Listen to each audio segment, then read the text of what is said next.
ডান হাতে আমল নামা আর বাম হাতে আমল নামা। এই ব্যাপারে আল্লাহ পাক রব্বুল আলামিন বলেন, ফাআম্মা মান উতিয়া কিতাবাহু বিয়ামিনি, যে ব্যক্তির ডান হাতের মধ্যে আমল নামা দেওয়া হবে। কিছু মানুষ আছে এমন যাদের ডান হাতের মধ্যে আমল নামা দেওয়া হবে, দেওয়ার পর তখন ওই ব্যক্তির অবস্থা কি হবে? ফায়াকুলু হাউমুকরাউ কিতাবিয়া ইন্নী যানানতু আন্নী মুলাকিন হিসাবিয়া। কিছু মানুষ আছে এমন যাদের আমল নামার মধ্যে, যাদের ডান হাতের মধ্যে আমল নামা দেওয়া হবে, আমল নামা দেওয়ার পর এই ব্যক্তি কি করবে? তার ভালো আমল নামা অন্যদেরকেও পড়তে দিবে। দেখো আমার আমল নামাটা পড়ে দেখো আমার কত ভালো অবস্থা। তো ভালো অবস্থা যার, তার তো ভালো অবস্থা হলো, আল্লাহ বলেন ফাহুয়া ফি ঈশাতির রাদিয়া, সে থাকবে আনন্দময় জীবনের মধ্যে, সে বসবাস করবে। এর মানে আখেরাতে আমি আল্লাহ ওই ডান হাতে আমল নামা যাকে দিয়েছি তাকে আনন্দময় বসবাসের একটা জীবন দান করব। কোথায়? ফি জান্নাতিন আলিয়া, উঁচু জান্নাত। জান্নাতের অনেক বিবরণ আল্লাহ এখানে দিয়েছেন, যাই হোক। এরপরে দেখেন কি বলে, ওয়া আম্মা মান উতিয়া কিতাবাহু বিশিমালি, যার আমল নামা বাম হাতে দেওয়া হবে, ফায়াকুলু ইয়া লাইতানি লাম উতা কিতাবিয়া, ওই ব্যক্তি বলবে ইয়া লাইতানি লাম উতা কিতাবিয়া, হায় আমার আমল নামা যদি আমাকে না দেওয়া হতো। যার আমল নামা বাম হাতে দেওয়া হবে সে বলবে আমার আমল নামা যদি আমাকে দেওয়া না হতো।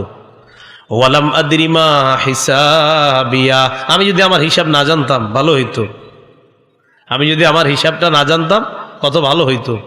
তাহলে দেখেন ডান হাতে আমল নামা যার দেওয়া হবে সে অন্যদেরকে চাইবে পড়াইতে যে আমার আমল নামাটা বড়। আর যার বাম হাতে আমল নামা দেওয়া হবে সে বলবে আমার হিসাব যদি আমি না জানতাম, আমার আমল নামা যদি আমাকে দেওয়া না হইতো। আল্লাহ আমাদের সকলকে ডানপন্থী তথা জান্নাতি হওয়ার তৌফিক দান করেন। তো বলছিলাম রমজান মাস আল্লাহ আমাদেরকে দিলেন আমল নামা জমা করার জন্য। এই জন্য খুব মনোযোগ সহকারে শুনবো। রমজানে যে আমল করলাম এই আমলগুলা নষ্ট না করা। বলেন সবাই, আমলগুলা নষ্ট না করা। রমজান পরবর্তী 9টা করণীয় আমরা মনে রাখবো। বলেন সবাই কয়টা? 9টা। 1 নাম্বার, যেই ভালো আমলগুলো করলাম এই আমলগুলো নষ্ট না করা। খাতা কলম যদি এনে থাকেন কেউ লিখে ফেলতে পারেন, কাজে লাগবে। সূরা নাহলের 92 নং আয়াতে আল্লাহ পাক রব্বুল আলামিন বলেন, ওয়ালা তাকুনু কাল্লাতী নাকাদাত গজলাহা মিন বা'দি কুওয়াতিন আনকাসা, তোমরা ওই নারীর মতো হয়ো না যেই নারী শক্তভাবে পাকানো রশি, শক্তভাবে পাকানোর পর ওই পাকানো রশিটা আবার টুকরো টুকরো করে ফেলে, তার মতো হয়ো না। একজন নারী সুতা দিয়ে পাকায় একটা রশি মজবুত করে বানাইছে, সুন্দর একটা রশি বানাইছে, বানানোর পর এটা আবার টুকরা টুকরা করে ফেলছে। তো বানাইছে কেন? রমজান মাসে কত কষ্ট করলাম আমরা, আমল নামা জমা করলাম। এখন মনে করেন রমজানের পরে সবগুলা শেষ করে দিলাম, তো আমলগুলা করলাম কেন যদি শেষ করে দিই? তো আল্লাহ বললেন ওই নারীর মতো হয়েও না যেই নারী শক্ত করে রশি দিয়ে সুতা পাকাইলো, পাকানোর পর শক্ত করে ওই রশিগুলা বাঁধার পর আবার ওই পাকানো রশিটা ছিঁড়ে ফেলে, তার মতো তোমরা হয়েও না।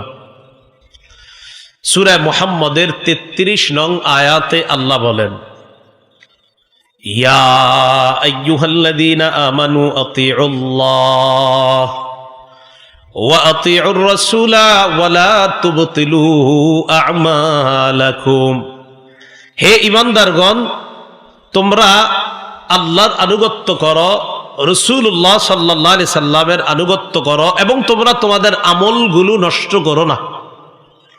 তোমরা তোমাদের আমলগুলোকে বাতিল করে দিও না, নষ্ট করে দিও না। আমল নষ্ট হয় কিভাবে? আমল নষ্ট হয় অনেকগুলা কারণে, এর মধ্যে কিছু কারণ আমরা জানি। সূরা মাইদার 5 নম্বর আয়াতে আল্লাহ বলেন, ওয়ামাই ইয়াকফুর বিল ঈমানি ফাকাদ হাবিতা আমালু ওয়া হুয়া ফিল আখিরাতি মিনাল খাসিরিন। যে ব্যক্তি ঈমানের সাথে কুফরি করে তার আমল নামা বরবাদ, তার আমল নামা নষ্ট হয়ে যায়, আর আখিরাতে সে ক্ষতিগ্রস্ত হবে। নাউজুবিল্লাহ। তাহলে আমল নামা নষ্ট হয়ে যায়, এক নাম্বার জানলাম। ঈমানও আছে, সাথে সাথে আবার কুফরিও করে। নাউজুবিল্লাহ। আমল নামা নষ্ট হয় আরেকটা ভয়ঙ্কর অপরাধের কারণে, শিরিক করা। বলেন কি করা?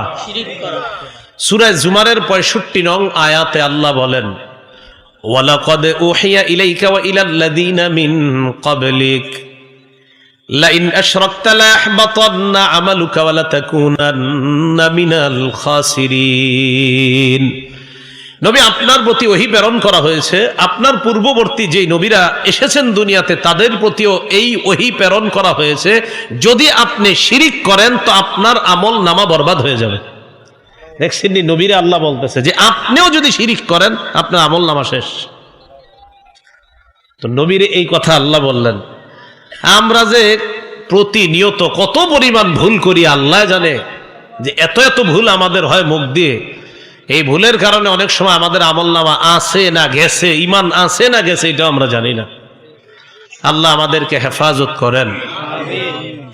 সূরা আরাফ 147 নং আয়াত আল্লাহ পাক রব্বুল আলামিন বলেন, ওয়াল্লাযীনা কাযযাবু বিআয়াতিনা ওয়া লিকাইল আখিরাতি হাবিতাত আ'মালুহুম হাল ইউজজাউনা ইল্লা মা কানু ইয়ামালুন। যারা আমার আয়াতগুলোকে অবিশ্বাস করে, মিথ্যা সাব্যস্ত করে, ওয়া লিকাইল আখিরা, আখিরাতের সাক্ষাৎ যারা অস্বীকার করে, অবিশ্বাস করে, হাবিতাত আমালুহুম, তাদের আমলনামা সব বরবাদ। 5 ওয়াক্ত সালাত আদায় করেন, আবার যদি বলেন পরকাল আমি বিশ্বাস করি না, আপনার এই 5 ওয়াক্ত নামাজের কোনো মূল্য নাই। 5 ওয়াক্ত নামাজ পড়ে আখিরাত বিশ্বাস করে না, সব বাদ। হুজুর আমি নামাজ পড়ি, রোজা রাখি, তবে আখিরাত নিয়ে আমার কিছু প্রশ্ন আছে। অনেক স্বঘোষিত কিছু শিক্ষিতরা এই প্রশ্ন করে, স্বঘোষিত শিক্ষিতরা এই প্রশ্ন করে, হুজুর আমি নামাজ পড়ি 5 ওয়াক্ত, তবে আখিরাত নিয়ে কিছু কথা আছে, এরকম বলে আর কি। কি কবরে যে আযাব হবে এটা আমার মাথায় আসে না, আবার নামাজ পড়ে 5 ওয়াক্ত, তো কবরে আযাব আসে এটা ওনার মাথায় আসে না। তো কবরের আযাব রে আমাদের অনেক মুসলমান বর্তমানে তৈরি হয়ে গেছে যারা কবরের আযাব অস্বীকার করে। আল্লাহ হেফাজত করেন। রাসূলুল্লাহ সাল্লাল্লাহু আলাইহি সাল্লাম 2 কবরের পাশ দিয়ে অতিক্রম করলেন। রাসূলুল্লাহ সাল্লাল্লাহু আলাইহি সাল্লাম অতিক্রম করার সময় বললেন, ইন্নাহুমা লা ইউআযাবান, এই 2 কবরওয়ালাকে শাস্তি দেওয়া হচ্ছে। নবীজি বললেন। এরপর আল্লাহ নবী বললেন, মা ইউআযাবানি ফি কাবীর, এই 2 কবরবাসী, 2 কবরওয়ালাকে বড় কোনো অপরাধের কারণে শাস্তি দেওয়া হয় না। এর মধ্যে একজন, আম্মা আহাদুহুমা ফাকানা ইয়ামশি বিন নামিমা, তাদের মাঝে একজন দুনিয়ার মধ্যে চুগলখড়ি করত, একজনের কথা আরেকজনের কাছে লাগিয়ে বেড়াইতো। এই ব্যক্তিকে কবরে এই কারণে শাস্তি দেওয়া হতো, এই কারণে কবরের মধ্যে শাস্তি দেওয়া হচ্ছে। ওয়া আম্মাল আখার, আরেকজন ফাকানা লা ইস্তাতিরু মিনাল বাউল, এই ব্যক্তি প্রস্রাবের ছিটা ফোঁটা থেকে বাঁচত না, পবিত্রতা ভালোভাবে অবলম্বন করত না, প্রস্রাবের পর ইস্তেঞ্জার পর ভালোভাবে পবিত্রতা অবলম্বন করত না। এই 2 কারণে 2 কবরবাসীকে শাস্তি দেওয়া হচ্ছে। বলেন তো নবীজি এই কথাটা সাহাবায়ে কেরামকে যখন বলছে, এটা কি রাসূল ইন্তেকালের পরে বলছে না আগে?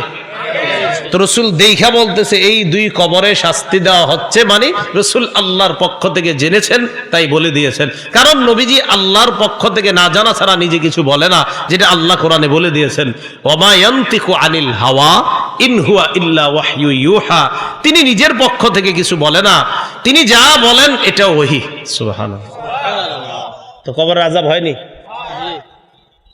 এখন একজনে বলল আমি 5 ওয়াক্ত নামাজ পড়ি কিন্তু কবরের আযাব বিশ্বাস করে না, তাহলে তো হলো না। তা আল্লাহ পাক রব্বুল আলামিন সূরা আরাফের 147 নং আয়াতে বলেন, ওয়াল্লাযীনা কাযযাবু বিআয়াতিনা ওয়া লিকাইল আখিরাতি হাবিতাত আ'মালুহুম, যারা আমার আয়াতগুলোকে অস্বীকার করে, অবিশ্বাস করে, আর আখিরাতের সাক্ষাৎকে যারা অবিশ্বাস করে, হাবিতাত আমালুহুম, তাদের আমলনামা সব বরবাদ, তাদের আমলনামা নষ্ট হয়ে যাবে। আল্লাহ আমাদেরকে হেফাজত করেন, আমিন। আমলনামা নষ্টের আরেকটা কারণ, সেটা হলো এমন কাজ করা যেই কাজে আল্লাহ রাগ হয়ে যায়। বলেন সবাই, এমন কাজ করা যেই কাজে কে অসন্তুষ্ট হয়? আমি আপনি এমন একটা কাজ করলাম যেই কাজে আল্লাহরে অসন্তুষ্ট করে ফেললাম, এরকম অসন্তুষ্ট করে ফেলার কারণে আল্লাহ আমার আপনার আমলনামা বরবাদ করে দিতে পারে। নাউজুবিল্লাহ। সূরা মুহাম্মদ ৮ নম্বর ৯ নম্বর আয়াতে আল্লাহ বলেন, ওয়াল্লাযীনা কাফারু ফাতাসাল্লাহুম ওয়া আদাল্লা আ'মালাহুম, যারা কাফের তাদের জন্য ধ্বংস, ওয়া আদাল্লা আ'মালাহুম, তাদের আমলনামা যা আছে সব ব্যর্থ করে দিয়েছেন আল্লাহ। কেন? যালিকা বিআন্নাহুম কারিহু মা আনজালাল্লাহ, এটা এই কারণে যে আল্লাহ যেই বিধানগুলা দুনিয়াতে দিয়েছেন এগুলা তারা অপছন্দ করে। কি করে? অপছন্দ করে, ভালো লাগে না আল্লাহর বিধান, নাউজুবিল্লাহ, ভালো লাগে না। ওয়া কারিহু মা আনজালাল্লাহু ফাআহবাতা আ'মালাহুম, আল্লাহ যা নাজিল করেছেন এটা ভালো লাগে না, অপছন্দ করে, তাই আল্লাহ তাদের আমল বরবাদ করে দিয়েছেন, নষ্ট করে দিয়েছেন। এখন বুঝেন, সুদ হারাম এই কথাটা কার? কিন্তু আপনি এটা ভালো লাগে না, আপনি এটা অপছন্দ করলেন। সাবধান, সুদ যে হারাম, হারাম যাই না, অনেকে তো খান সুদ, তো এটা হারাম যাই না, এটা কিন্তু জানেন যে না এটা হারাম, আমি ঠিক করতেছি না। এমনি তো আপনি কামটা ঠিক করতেছেন না, কিন্তু এটাও নিশ্চিত জানেন যে আমি যে সুদ খাইতেছি এটা হারাম, এটা হারাম, জি আল্লাহ এটা হারাম, এটা মাইনেন। কিন্তু যদি এরকম বলেন সুদ খানা হারাম, এটা হুজুররা কইলে হইবনি, এরকম যদি বলেন তাহলে সব শেষ। ফাআহবাতা আমালাহুম, আমলনামা সব বরবাদ। সুদ হারাম এই ঘোষণাটা কোথায় আছে? সুদ হারাম এটা যদি অস্বীকার করে তো ঈমানই থাকবে না। আল্লাহ বুঝার তৌফিক দান করেন, আমিন।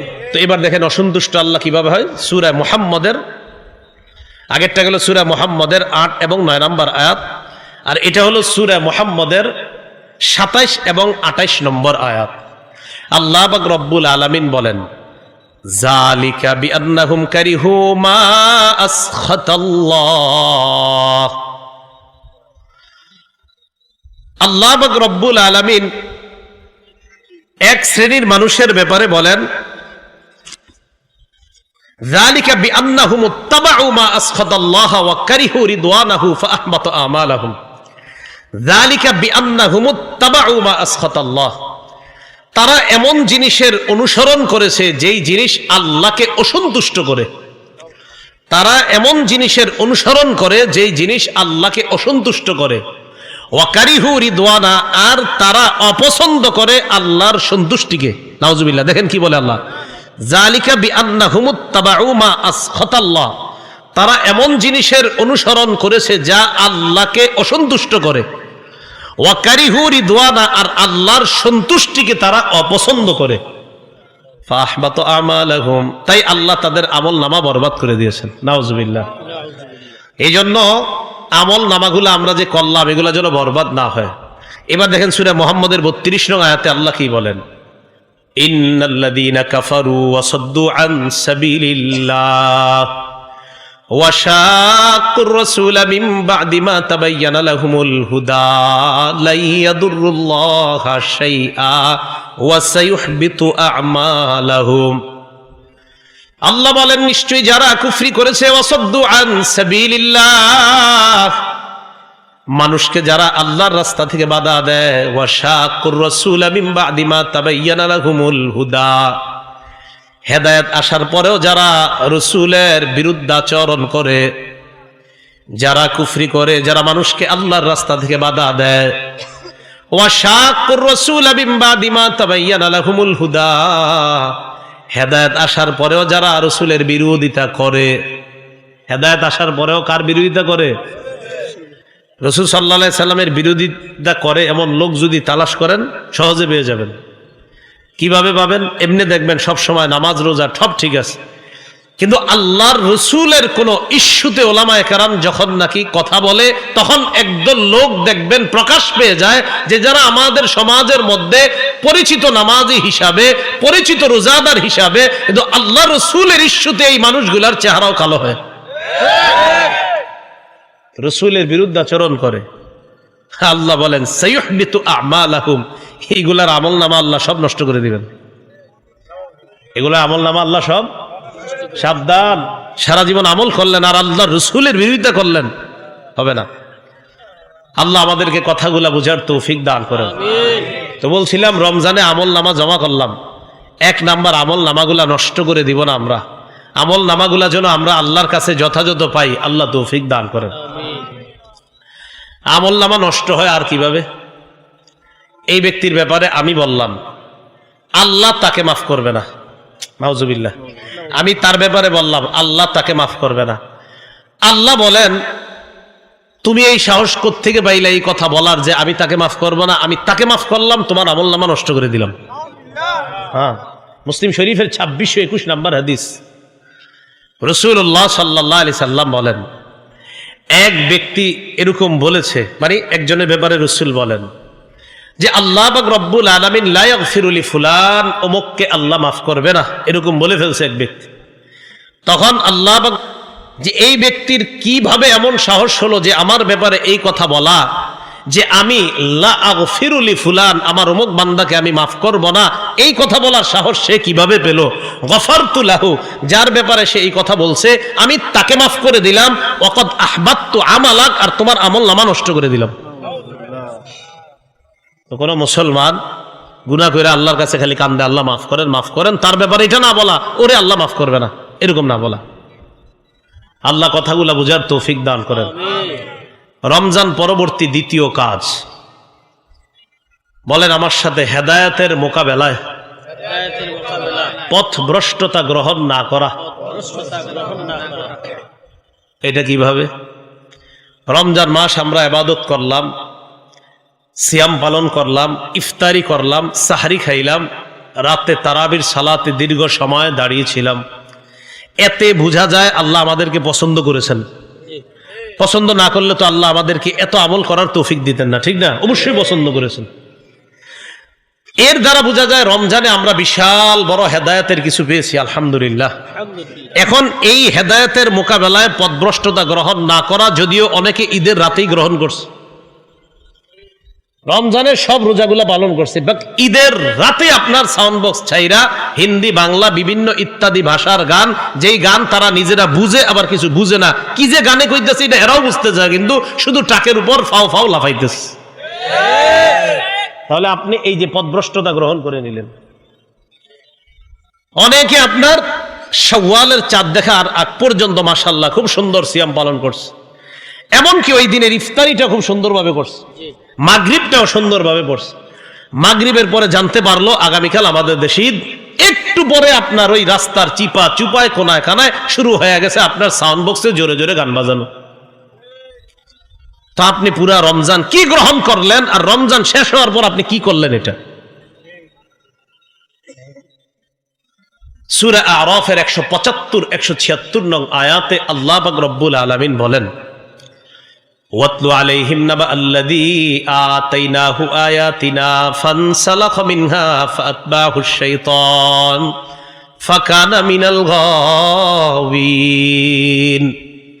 নবী আপনি তাদেরকে ওই ব্যক্তির ঘটনা বলেন যে ব্যক্তিকে আমি আমার নিদর্শনাবলী দিয়েছিলাম, ফলে তা থেকে সে বিচ্যুত হয়েছে, তা থেকে সে সরে পড়েছে, সরে পড়ার কারণে শয়তান তার অনুগামী হয়েছে।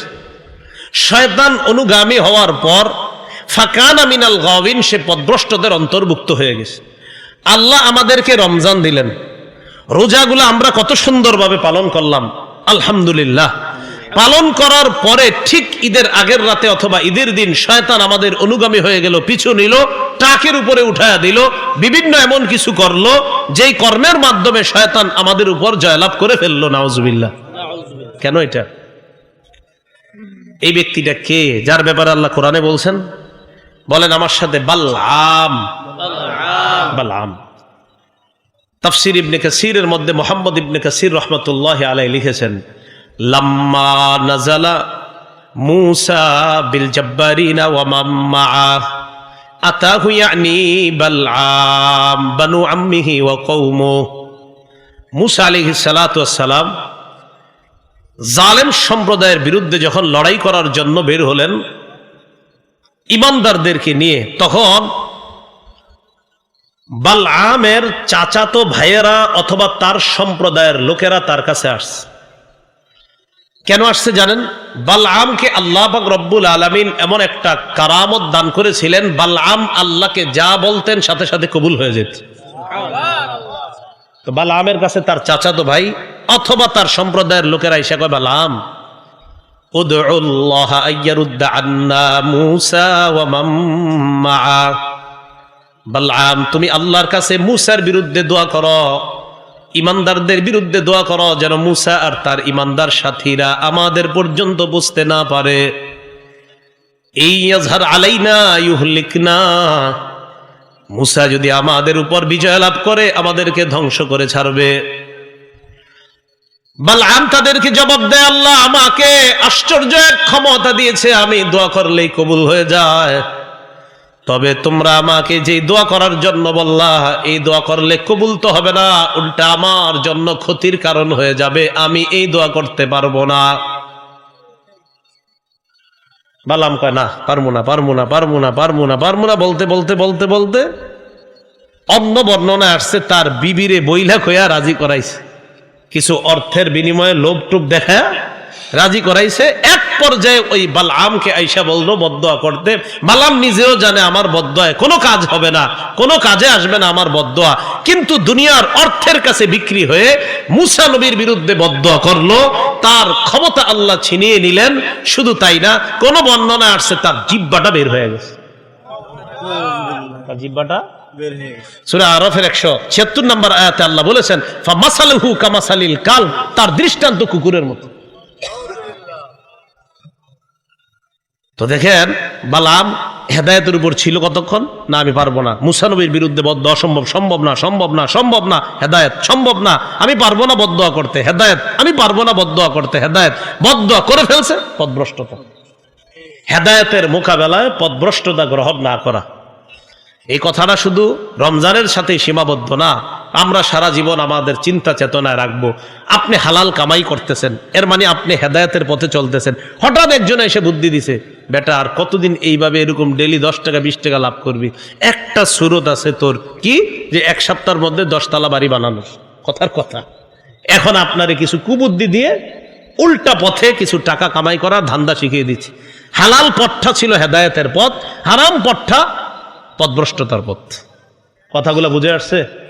তাহলে হেদায়েতের মোকাবেলায় পথভ্রষ্টতা গ্রহণ না করা। ভাই রমজানে ইবাদত গুলো করছি, আল্লাহর থেকে হেদায়েত গ্রহণ করলাম, এই হেদায়েত যেন সারা জীবন মরণ পর্যন্ত ধরে রাখতে পারি, আল্লাহ তৌফিক দান করেন। 3 নম্বর, বলেন শয়তানকে, বলেন সবাই, শয়তানকে শত্রু হিসাবে গ্রহণ করা। রমজানে কি ও বাহিরে ছিল না শিকলে ছিল? কেন ওর মেজাজ খারাপ যে আমি এতদিন পর্যন্ত বন্দী ছিলাম আর উম্মত এই পরিমাণ ইবাদত করছে, এখন ওর একমাত্র চিন্তা চেতনা আর টার্গেট আমাদের রমজানের ইবাদতগুলা কিভাবে নষ্ট করা যায়। সূরা ফাতিরের 6 নম্বর আয়াতে আল্লাহ বলেন, ইন্নাশ শাইতানা লাকুম আদুউন ফাত্তাখিযুহু আদুওয়া ইন্নামা ইয়াদউ হিজবাহু লিয়াকুনু মিন আসহাবিস সাঈর। নিশ্চয়ই শয়তান তোমাদের শত্রু, তাকে শত্রু হিসাবে গ্রহণ করো। বলেন শয়তান আমাদের শত্রু, শয়তান আমাদের শত্রু। ও কিন্তু আমাদেরকে এখন দেখতেছে, জানেন, শয়তান আমাদেরকে এখন দেখতেছে, আমাদের এই কথাবার্তা সব শুনতেছে আর মেজাজ খারাপ করতেছে আর বলতেছে আপনি কি আর কোনো বিষয় পান না খুঁজা। এটা শয়তানের টেনশন খুব। শয়তান যে আমাদেরকে এই মুহূর্তে দেখতেছে, দলিল সূরা আরাফের 27 নম্বর আয়াত। কোন সূরা?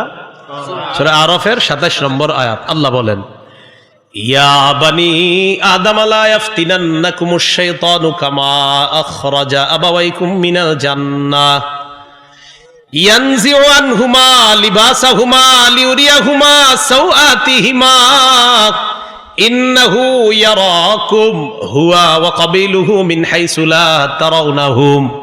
দেখেন কি বলে আল্লাহ, হে আদম সন্তান, লা ইয়াফতিনান্নাকুমুশ শাইতান, শয়তান যেন তোমাদেরকে বিভ্রান্ত করতে না পারে, শয়তান যেন তোমাদেরকে বিভ্রান্ত করতে না পারে।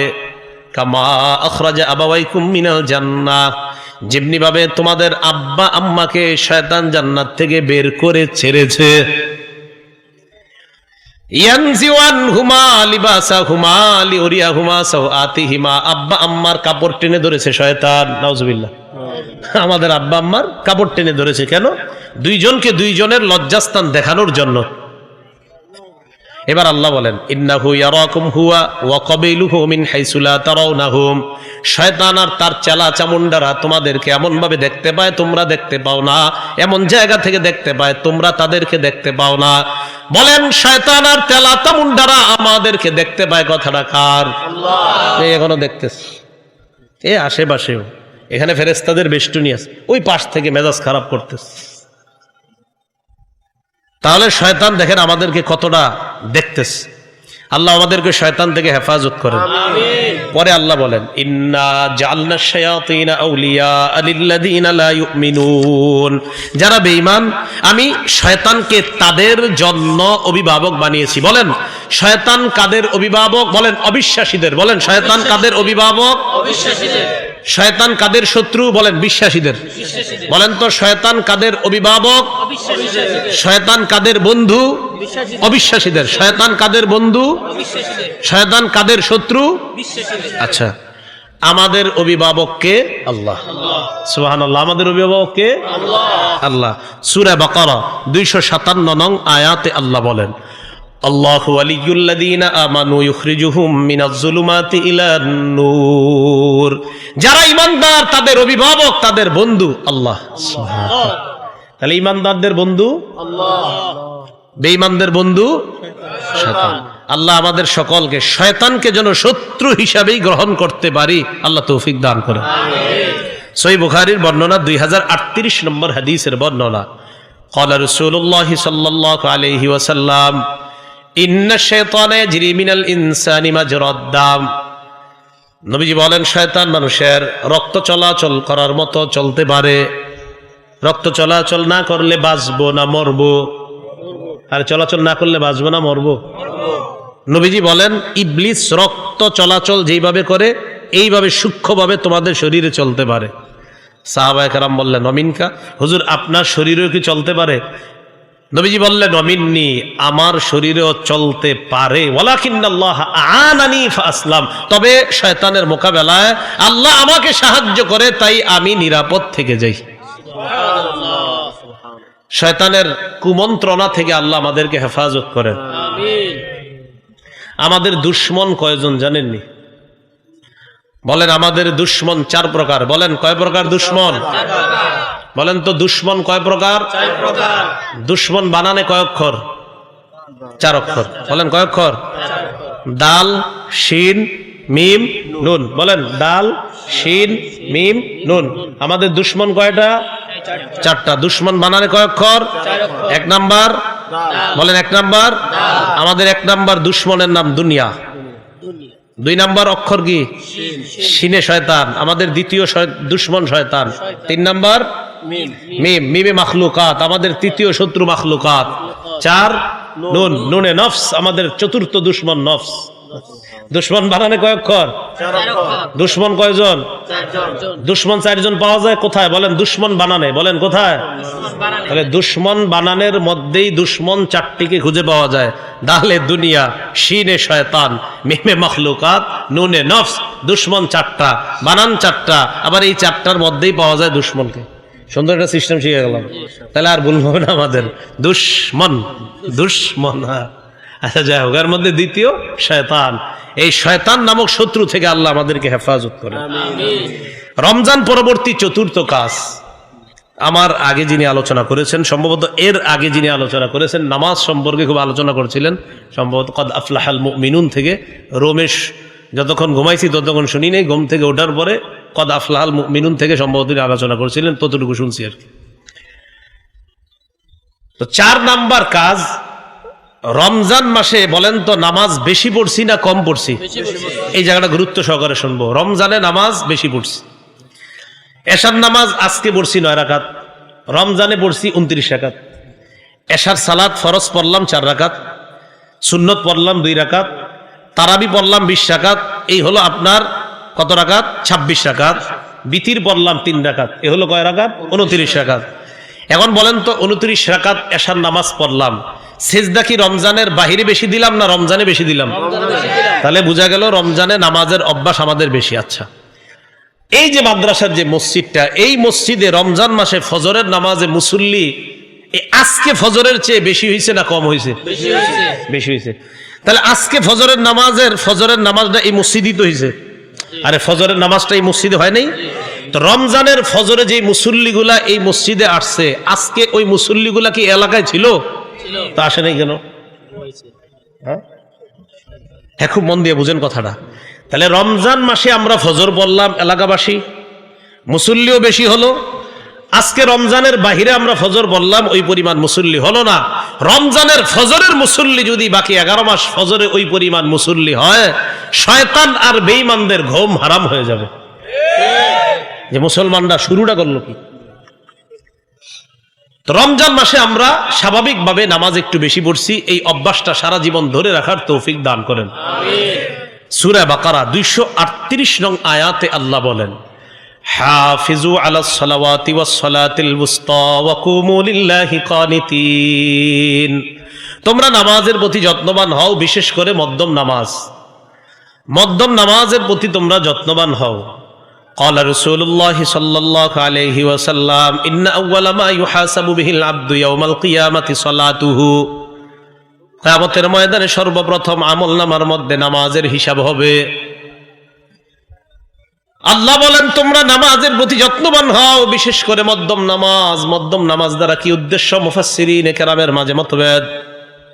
হাদিস থেকে বোঝা যায় মধ্যম নামাজ দ্বারা আসরের নামাজ উদ্দেশ্য। কোন নামাজ? সহিহ বুখারীর 6396 নং হাদিসের বর্ণনা। খন্দকের যুদ্ধের দিন রাসূলুল্লাহ সাল্লাল্লাহু আলাইহি সাল্লাম বলেন, মালা আল্লাহু কুবুরাহুম ওয়া বুয়ুতাহুম নারা শাগালুনা আন সালাতিল ওয়ুসতা হাত্তা গাবাতিশ শামস। রাসূলুল্লাহ সাল্লাল্লাহু আলাইহি সাল্লাম বলেন, আল্লাহ তাদের কবরগুলো, আল্লাহ তাদের ঘরগুলোকে আগুন দ্বারা পরিপূর্ণ করুক। তারা আমাদেরকে মধ্যম নামাজ থেকে ব্যস্ত করে রেখেছে, যার কারণে আমরা মধ্যম নামাজটা টাইম মতো পড়তে পারি নাই। এমনকি সূর্য ডুবে গেছে। সূর্য ডুবে কোন নামাজের পর? আসরের নামাজ। বলেন সূর্য ডুবে কোন নামাজের পর? তার মানে মধ্যম নামাজ দ্বারা উদ্দেশ্য আসরের নামাজ। তো রাসূলুল্লাহ সাল্লাল্লাহু আলাইহি সাল্লাম বলেন, তাদের কবরগুলো, তাদের ঘরগুলোকে আল্লাহ আগুন দ্বারা পরিপূর্ণ করুক। তারা আমাদেরকে আসরের নামাজ সঠিক সময়ে, যথা সময়ে পড়া থেকে ব্যস্ত করে রাখছে। তারা আমাদেরকে বিজি করে রাখার কারণে আমরা আসরটা সঠিকভাবে সময় মতো পড়তে পারি নাই। সূর্য ডুবে গেছে। তো সূর্য ডুবে কোন নামাজের পর? আসর। কথা হলো আসরের গুরুত্ব বেশি কেন? অনেকগুলা কারণ। আসরের নামাজের সময় জোহরের পরে খানা খায় অনেকে ঘুমায়, আর ওঠে না, উঠতে উঠতে অলসতা করে। আবার এক শ্রেণী বাজারে যায় বাজার করতে করতে ভুলে যায়। আরেক শ্রেণী খেলতে যাওয়ার কারণে আসর ভুলে যায়। এই জন্য হাদিসের কিতাবগুলোতে আপনারা তালাশ করলে দেখবেন ফজর, আসর আর এশার নামাজের গুরুত্ব অনেক বেশি দেওয়া হয়েছে। কোন নামাজ? ফজর, আসর, এশা। কেন? কারণ এই 3 নামাজে মানুষ বেশি অলসতা করে। ফজরেরটা আর কি বলবো, আমাদের শুধু এটা বইলা লাভই নেই। ফজর, ঠিক না? ফজর কিন্তু আমাদের বিভিন্ন জায়গায় পড়া হয়। তো মাশাআল্লাহ অনেক সময় আমি এবং মুসল্লি আমরা 2-3 জনই থাকি এরকম। এটা কেন? অনেক সময় বিভিন্ন কারণে দেখা যায় বিভিন্ন মসজিদে ফজর পড়া হয়। গতকালকে ঝড় হয়েছে আপনার মাগরিবের সময়, 5টা মসজিদে কোনো মুসল্লি পাইনি। কারণ গতকাল মাগরিবের সময় আমি মসজিদে মাগরিব জামাতে পড়ার জন্য আমি নিজেই ড্রাইভ করতেছিলাম। তো যাইতে এক জায়গায় যাইতেছি, গাড়িতে একাই ছিলাম, একাই ড্রাইভ করতেছিলাম। তো যাইতেছি যে সামনে মসজিদে পড়বো, মুসল্লি নাই। পরেরটাই পড়বো, কেউ নাই। পরেরটাই পড়বো, কেউ নাই। পরেরটাই কেউ নাই। আরে ঘটনা কি? নাই কেন? তো ঝড়ের কারণে কেউ আসতে পারে নাই, হয়তো বাড়িতে পড়ে নিস। অবশেষে শেষে গিয়ে এক জায়গায় পড়ছি। যাই হোক, আলহামদুলিল্লাহ তাও পড়ছি এক মসজিদে। তো রাসূলুল্লাহ সাল্লাল্লাহু আলাইহি সাল্লাম আসরের গুরুত্ব বেশি দিয়েছেন। সহিহ বুখারীর 552 নং হাদিসের বর্ণনা। قال رسول الله صلى الله عليه وسلم الذي تفوته صلاة العصر فكأنما فطر أهله وماله। যে ব্যক্তির আসরের নামাজ ছুটে যায় কেমন যেন তার ধন সম্পদ সন্তান সন্ততি সব ধ্বংস হয়ে গেল। কোন নামাজ? তাহলে আপনার ধন সম্পদ একদিকে রাখেন, আসরের নামাজ আরেক দিকে। হুজুর একটু ব্যস্ত আছি, কেন? পরে নামাজটা পড়বো। আরে ভাই আসেন না, আরেকটু পরে আসতেছে। আরে আসেন না, আরেকটু পরে। এই আরেকটু করতে করতে সূর্য ডুবে যায়। আমাদের মা বোনরা রান্নার ব্যস্ততার কারণে ম্যাক্সিমাম আসরের নামাজটা ঝামেলা করে। আর একটু লবণ দেখে আসতেছি না, রান্না করে কার জন্য? স্বামীর জন্য, সন্তানের জন্যই তো। তো আপনি আসর না পড়লে তো আপনার স্বামী, সন্তান, সম্পদ সব ধ্বংস, রাসূল বললেন। আপনি কার জন্য কি করতেছেন বলেন? রান্না আগে না নামাজ? আল্লাহ বুঝার তৌফিক দান করেন। এর মানে এই না যে আপনি সব পুড়ে ফেলবেন, বিষয় তো আছে অবশ্যই। চাইলেই সব হয়, চাইলেই। মনে রাখবেন, আল্লাহর কাজ করার জন্য যদি আপনি নিয়ত করেন আর চেষ্টা করেন, আল্লাহ আপনাকে সহজ করে দিবে সব। আপনার রান্নাও হবে, সবই হবে, ঠিক হবে সব। আর যদি আল্লাহর কাজ করার জন্য আপনার নিয়ত না থাকে, দেখবেন দুনিয়ার সবকিছু আপনার কাছে একটু দেরি দেরি মনে হয়। আর যদি আল্লাহর কাজ যথাসময়ে করতে চান, আল্লাহ সব সহজ করে দিবেন। সহিহ বুখারীর 553 নং হাদিসের বর্ণনা, قال رسول الله صلى الله عليه وسلم من ترك صلاة العصر فقد حبط عمله। আল্লাহ নবী বলেন, যে ব্যক্তি আসরের নামাজ ছেড়ে দেয় তার আমলনামা কেমন যেন বরবাদ হয়ে গেল। তার আমলনামা বরবাদ হয়ে গেল যে আসরের নামাজ ছেড়ে দিল। রমজানে নামাজের এই অভ্যাস সারা জীবন ধরে রাখার তৌফিক দান করেন। আমিন। 5 নম্বর কাজ, সত্যি করে বলবেন, রমজান মাসে কোরআন তেলাওয়াত অনেকে 1 খতম 2 খতম 3 খতম পড়ি, যারা পুরা বছরও কোরআন পড়ি না কিন্তু রমজানে পড়ে। পরে হুজুরের কাছে গিয়ে দোয়া চায়, হুজুর আমি 2 খতম কোরআন পড়ছি, একটু দোয়া করেন। সত্যি কথা না? আমাদের অনেক মা বোনরাও রমজানে কোরআন খতম করে, দাদা দাদি নানা নানুর কবরের আযাব মাফের জন্য কোরআন খতম করে। তো বাকি 11 মাস কেন কোরআন খতম হয় না আমাদের বলেন? তো আপনাদের কাছে আমার 5ম আবদার হলো, রমজানে যে কোরআন পড়ার একটা অভ্যাস আমাদের তৈরি হয়েছিল, এই অভ্যাসটা সারা জীবন ধরে রাখা। সত্যি করে বলছি, আপনারা কোরআন প্রতিদিন একটু একটু হলেও পড়ার চেষ্টা করেন। মুষলধারে বৃষ্টির মতো রহমত আপনার ঘরে প্রবেশ করবে ইনশাআল্লাহ। আমি সহ সবাই নিয়ত করি ইনশাআল্লাহ, প্রতিদিন একটু হলেও কোরআন পড়বো তো ইনশাআল্লাহ। হাত নামান। দেখেন, নামাজে গেছেন, জোহরের নামাজে গেলেন, মাগরিবে গেলেন, তো কথার কথা মাগরিবের নামাজে যাওয়ার পরে দেখতেছেন আজান দেওয়ার এখনো 10 মিনিট 15 মিনিট 20 মিনিট বাকি। আর আমাদের গ্রামগঞ্জের মসজিদগুলোতে দেখবেন মাগরিবের অনেক আগেই মুসল্লিরা চলে আসে। তো আপনি মাগরিবের 10-15 মিনিট আগে মসজিদে গিয়ে বসে রয়েছেন। তো যেহেতু বসেই রয়েছেন, একটু খোলেন না কোরআনটা। 10 মিনিট বসে আছেন, একটু কোরআন খোলেন। 10 মিনিটে আপনি একটা পৃষ্ঠা পড়েন না, শুদ্ধ করে 1টা 2টা পৃষ্ঠা পড়েন। যদি বলেন হুজুর আমি তো অন্যগুলো একটু শুদ্ধ কম হয়, তো ফালাক নাস এগুলো তো একটু শুদ্ধ আছে, তো কোরআনটা একটু খোলেন। আমি কেন কোরআন খুলতে বলতেছি? কোরআন খুলে যদি প্রতিদিন পড়েন, এই কোরআনের সাথে আপনার আজীব একটা মহব্বত সৃষ্টি হবে। বিশ্বাস করেন, আপনারা শুরু করেন আজকে থেকে, প্রতিদিন একটু একটু কোরআন পড়েন। আজকে পড়েন, কালকে পড়েন, 1-2 মাস পড়েন। আপনি 2 মাস পরে হঠাৎ একদিন কোরআন যদি দেখা না পড়েন, এই হুজুরদেরকে এসে বলবেন, হুজুর খুব খারাপ লাগতেছে। কেন? গত 2 মাসের একদিনও আমার কোরআনের সাথে মোহাব্বত ছুটেছে এমন হয় নাই, আজকে হঠাৎ আমি কোরআন খুলতে পারি নাই, খুব খারাপ লাগতেছে। হ্যাঁ, বোঝা গেল কোরআনের প্রতি আপনার মোহাব্বত তৈরি হয়ে গেছে। তাহলে রমজানে আমরা কোরআন পড়ার অভ্যাসটা হয়েছে আমাদের, এটা আমরা সারা জীবন ধরে রাখবো। আল্লাহ তৌফিক দান করেন। কোরআন পরিত্যাগ করব না। সূরা ফুরকানের 30 নং আয়াতে আল্লাহ বলেন, وقال الرسول يا رب إن قوم اتخذوا هذا القرآن مهجورا। কিয়ামতের ময়দানে রাসূলুল্লাহ সাল্লাল্লাহু আলাইহি সাল্লাম বলবেন, হে আমার রব, আমার সম্প্রদায় কোরআন পরিত্যাগ করেছে। আমাদের অনেক ঘরের মধ্যে এখন কোরআনের এমন অবস্থা, না পড়তে পড়তে এক পর্যায়ে কোরআন মসজিদে এসে কয়, হুজুর কোরআনটা রাখেন, ঘরে একটু পুরাতন হয়ে গেছে। আচ্ছা, তাও ভালো যে মসজিদে দিছে, যদি ভালাই দিত। আল্লাহ হেফাজত করছে। ভাই কোরআনটা ঘরে রেখা দিয়েন না, ডেইলি পড়েন, সবাই পড়েন, আপনিও পড়েন, আপনার ছেলেরও পড়তে বললেন, আপনার মেয়েকেও পড়তে বলেন। কলেজ ইউনিভার্সিটি স্কুলে ছাত্র যারা আছেন এখানে, আর ঘরে যে মেয়েরা আমার কথা শুনতেছেন, আপনাদেরকে আমি বলি, সকাল ফজরের পরে আপনারা দেখি অনেকে সাইকেল নিয়ে কোচিংয়ে চলে যান। আপনাদের হাতে পায়ে ধরে বলি, একটু কোরআনটা খোলেন। আপনার প্রতিদিনের টার্গেট, জীবনের লক্ষ্য থাকবে, ফজরের পর আমার প্রথম কাজ একটু হলেও কোরআন পড়া, এরপর আমার কোচিং সেন্টার, ডাক্তারি আর যত বিদ্যা আছে পরে, আগে কোরআন। ঠিক আছে তো ইনশাআল্লাহ? জেনারেল স্টুডেন্ট যারা আছেন প্রতিদিন কোরআন পড়েন, দেখবেন ওই লাইনেও আল্লাহ আপনারে বড় করে দিবে ইনশাআল্লাহ। আল্লাহ তৌফিক দান করেন। 6 নাম্বার, রমজান মাসে জিকির একটু বেশি করছি আমরা। সুবহানাল্লাহ বেশি বলছি, আল্লাহু আকবার বেশি বলছি। 20 রাকাত তারাবিতে আল্লাহু আকবার কতবার বলছি আমরা? তার মানে বোঝা গেল রমজানে আল্লাহর নাম অন্য মাসের চেয়ে বেশি নিছি। এই আল্লাহর নাম যে রমজানে বেশি নিছি, এই অভ্যাসটা সারা জীবন ধরে রাখবো ইনশাআল্লাহ। ঠিক আছে না? জিকির করা। সূরা বাকারা আল্লাহ বলেন, ফাযকুরুনি আযকুরকুম ওয়াশকুরুলি ওয়ালা তাকফুরুন। আল্লাহ রব্বুল আলামিন সূরা বাকারার 152 নং আয়াতে বলেন, তোমরা আমাকে স্মরণ করো, আমি তোমাদেরকে স্মরণ করব। আচ্ছা, কথাটা একটু সুন্দর করে বুঝেন তো। আমাদের রব আমাদেরকে বলতেছে, বান্দারা তোমরা যদি আমি আল্লাহকে স্মরণ করো, আমি তোমাদেরকে স্মরণ করব। তো এর চেয়ে বড় আর ঘোষণা আপনারা কি চান? হাদিসে কুদসির মধ্যে আল্লাহ বলেন, আমার বান্দা যদি যাকারানি ফি নাফসিহি, আমার কোন বান্দা যদি আমাকে মনে মনে স্মরণ করে, আমি আল্লাহ তারে মনে মনে স্মরণ করি। বালিশে মাথা লাগায় রাখছেন, স্মরণ করতেছেন যে আমার রব আমারে 2টা চোখ দিছে, কত দামি 2 চোখ, আমার রব আমারে 2টা হাত দিছে। এই যে কাউরে কিন্তু বলতেছেন না, বালিশে মাথা রাখা এমনি আপনি ভাবতেছেন, আল্লাহ আপনার স্মরণ করতেছে।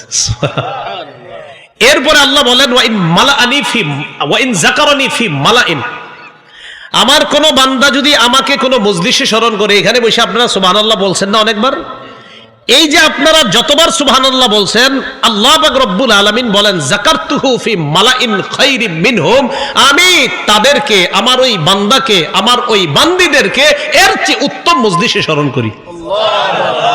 তাহলে এই মজলিসে আমরা, এই যে আবার সুবহানাল্লাহ বলছেন, আল্লাহ সাথে সাথে আমাদের চেয়ে দামি মজলিসে আমার আপনার আলোচনা করছি।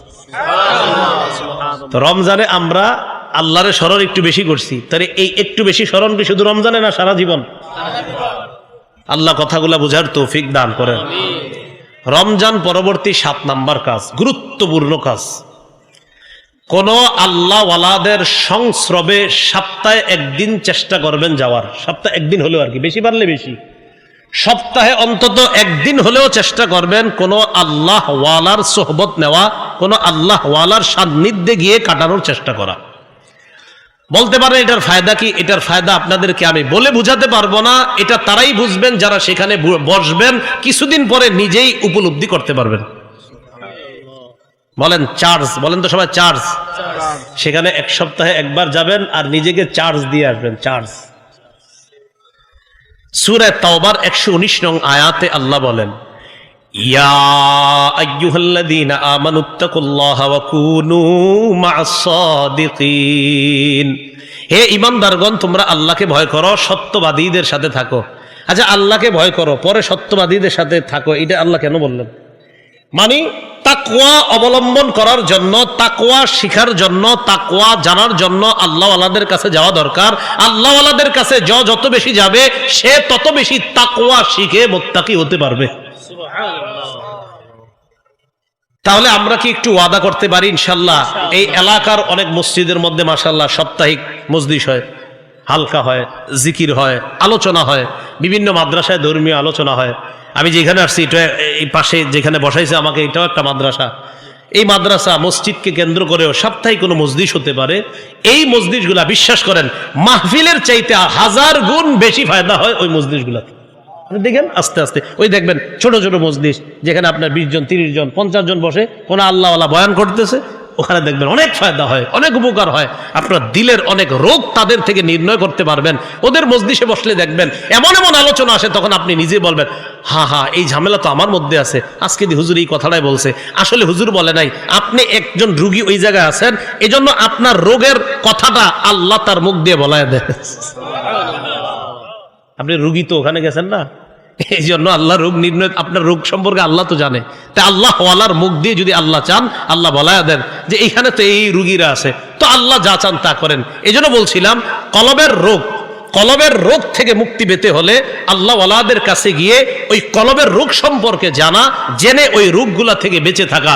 আর কলব যখন নাকি আপনি গুনাহমুক্ত, অহংকার হাসাদ মুক্ত করবেন, ইনশাআল্লাহ কোরআন সুন্নাহর যে আলো, যে নূর, হেদায়েতের যে আলো, এই আলো আল্লাহ দিলে বসায় দিবেন। তো রমজানের আমরা অনেক ইবাদত করছি, অনেক আলো আল্লাহর থেকে গ্রহণ করেছি। তো দেখবেন রমজান গেছে না, 7-8 দিন হয়েছে, এই 15-20 দিন পরে আপনাদের অনেকে অনেক আলেমকে বলবে গিয়ে, হুজুর ইদানিং দিয়ে ইবাদত করতে ভাল লাগে না। আছে না, এরকম হয়ে যায় কিন্তু, হুজুর ইবাদত ভাল লাগে না।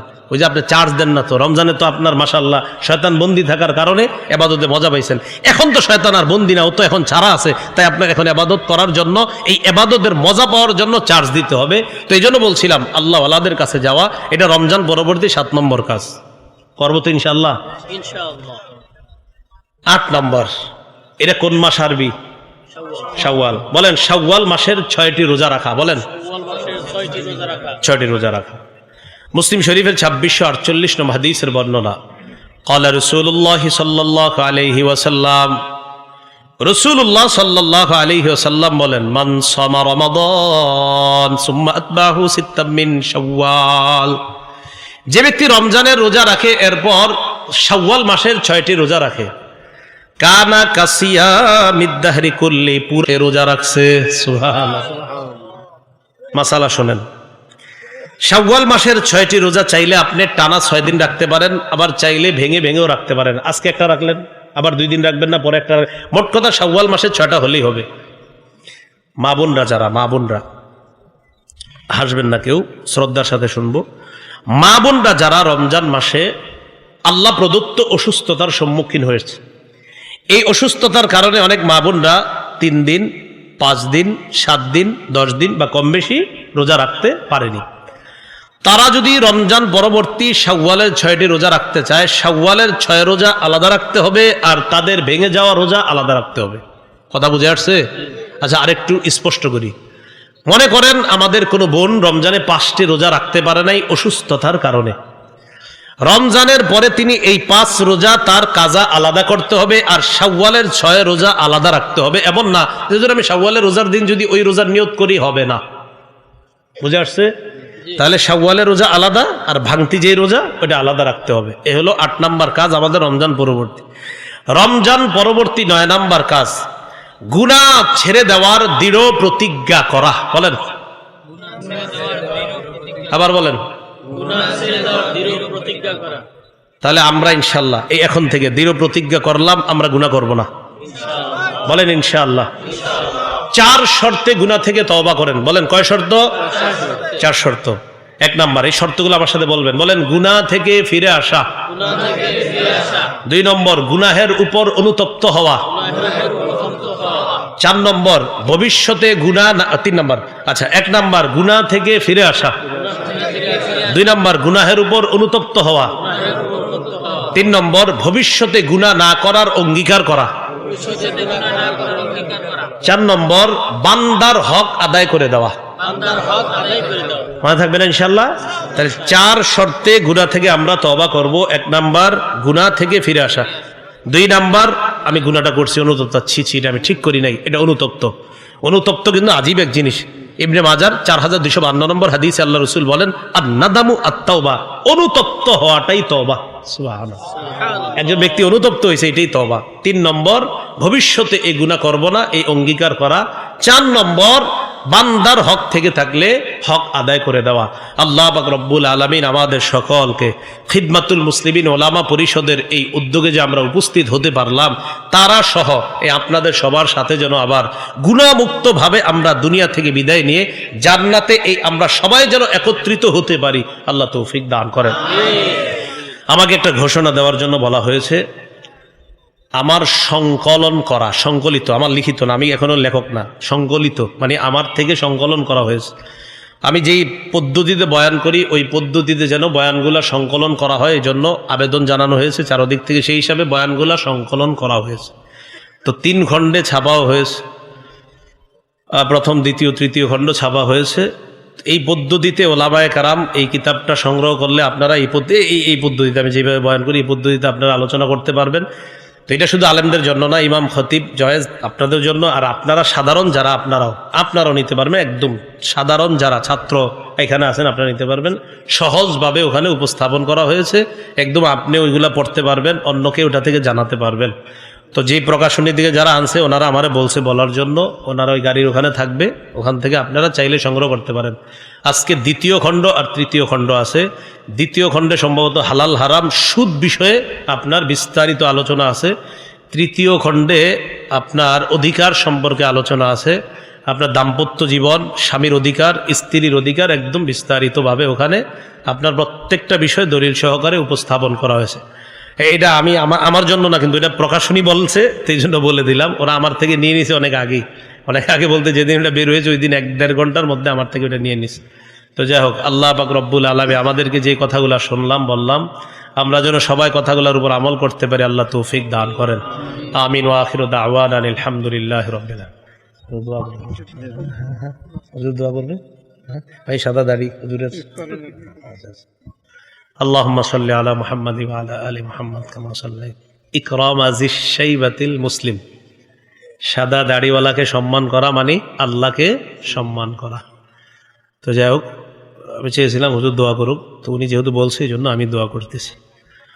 আলহামদুলিল্লাহ রাব্বিল আলামিন ওয়াল আকিবাতু লিল মুত্তাকিন ওয়াসসালাতু ওয়াসসালামু আলা সাইয়্যিদিল আমবিয়া ওয়াল মুরসালিন ওয়া আলা আলিহি ওয়া আসহাবিহি আজমাইন। রব্বানা যালামনা আনফুসানা ওয়া ইল্লাম তাগফির লানা ওয়া তারহামনা লানাকুনান্না মিনাল খাসিরিন। রব্বির হামহুমা কামা রব্বায়ানি সগীরা, রব্বির হামহুমা কামা রব্বায়ানি সগীরা। আল্লাহ আমাদেরকে মাফ করে দেন, আল্লাহ আমাদেরকে মাফ করে দেন, আল্লাহ আমাদেরকে মাফ করে দেন, আল্লাহ আমাদেরকে মাফ করে দেন, আল্লাহ আমাদেরকে মাফ করে দেন। আল্লাহ, আমরা মৃত্যু থেকে বাঁচার চেষ্টা করি, কিন্তু জাহান্নাম থেকে বাঁচার চেষ্টা কেউ করি না। অথচ চেষ্টা করলে জাহান্নাম থেকে বাঁচা যায়, কিন্তু মৃত্যু থেকে বাঁচার কোনো সম্ভাবনা নাই। আল্লাহ মেহেরবানি করে কবরের আযাব, জাহান্নামের আযাব থেকে আমরা সবাই যেন বেঁচে যেতে পারি তৌফিক দান করে। মাঝে মাঝে চিন্তা করি, আল্লাহ আখেরাতে যদি মুক্তি পেয়ে যাই তো পেয়ে গেলাম, যদি কোনোভাবে ধরা খেয়ে যাই কি অবস্থাটা হবে।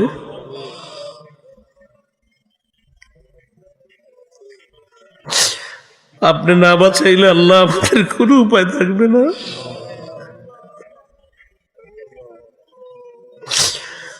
আজকে আমাদেরকে এখানে আনছেন আল্লাহ, আপনার রহমত না থাকলে আসতে পারতাম না।